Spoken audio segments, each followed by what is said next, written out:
The int, round, ceiling, and floor functions all provide variations of rounding numbers in some way. You will probably use the round function more than the others, but you might see all of them and find them all useful. The int function essentially chops off the decimal. More precisely, if you can imagine a number line from negative to positive, the int function returns the integer to the left of the given number if the given number isn't an integer. If the given number is an integer, the int function returns this integer. Here are some possibilities. I will use the copying trick of selecting the entire range, entering the formula, and pressing Ctrl-Enter.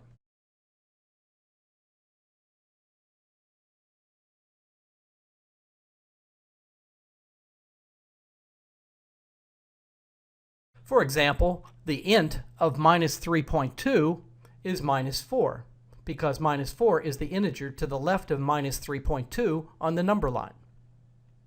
The round function rounds a number to as many decimals as you specify. This number of decimals can be positive, 0, or negative. For example, if it is plus 2, the number is rounded to the nearest hundredth. If it is 0, the number is rounded to the nearest integer. If it is minus 3, the number is rounded to the nearest thousand. Here are some possibilities.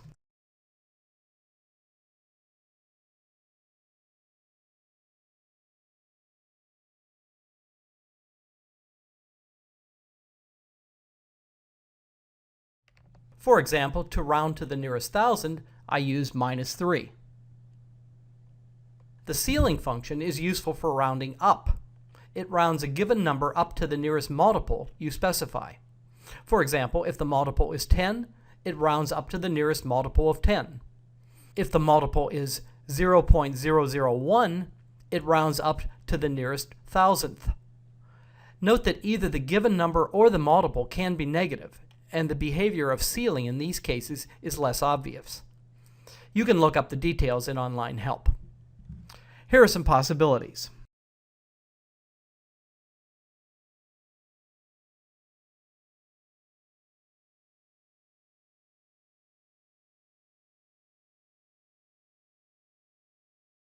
For example, here is rounding to the nearest thousandth. And here is rounding up to the nearest multiple of 10. The floor function is exactly like the ceiling function, except that it rounds down to the nearest multiple you specify. Here are its formulas for the same values in multiples.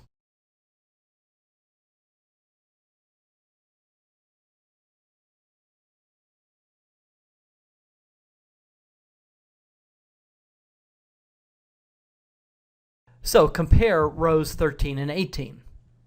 The first one rounds up, and the second one rounds down.